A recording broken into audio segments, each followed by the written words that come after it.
Labai geri įspūdžiai. Laimėjom 3 vietą. Galim džiaugtis, ko daugiau norėti. Pasiekėm, ko norėjom. Klausimų bus? Jau kas rėmė tokį persilaužimą patapį? Po 3 kėlinių Dami Rūbinę pakalbėjom, kad taip negalim žaisti tokie, gal pradėjom iškelti ne visa jėga, ne viso atsidavimu. Po 2 kėlinių,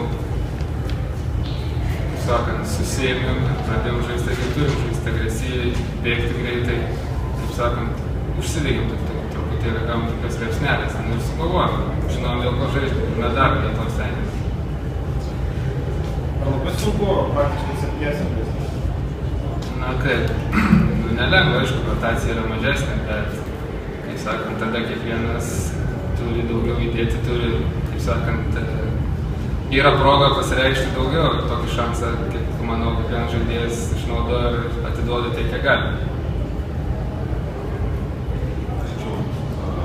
Pasinaudos progą, aišku, pasveikinti Šiaulių klubą, visus žaidėjus, visą organizaciją, Šiaulių miestą, fanus, kurie mus tikrai labai stipriai palaikė, rėmėjus.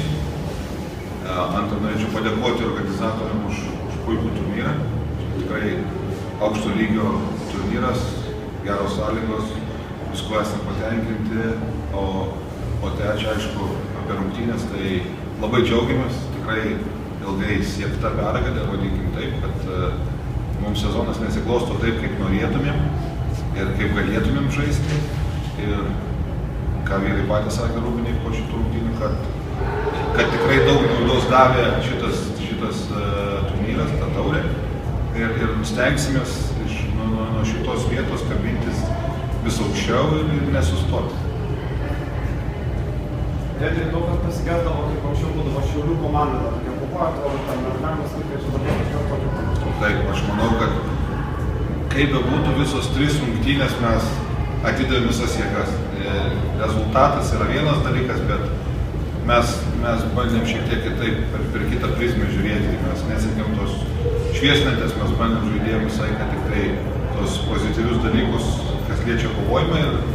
Ir vėlgi, netgi pralaimėjus rungtynės kaip vakar, mes neturėjom žaidėjom priekaištų dėl kovojimo, o šiandieną šiek tiek pirmoji pusė to trūko.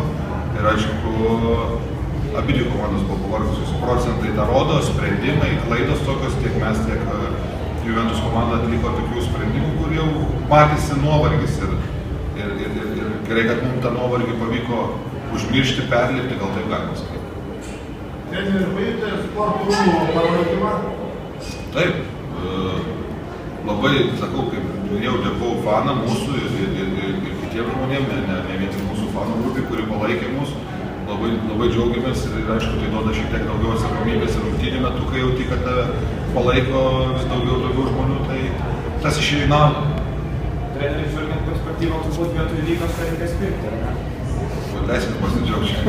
Tikrai galvojom, tikrai mes neįmanoma nuo to atsiriboti, bet mes tai buvom klube nesutarę tarpusavį ir mes net negalvom apie tą situaciją. Manau, kad jau dabar važiuodami autobusu namo pradėsim dėlioti, galvoti, tai kas bus toliau. Išlesim? Namuose turbūt važiuosim namo. Dėkui treneriu. Ačiū visiems.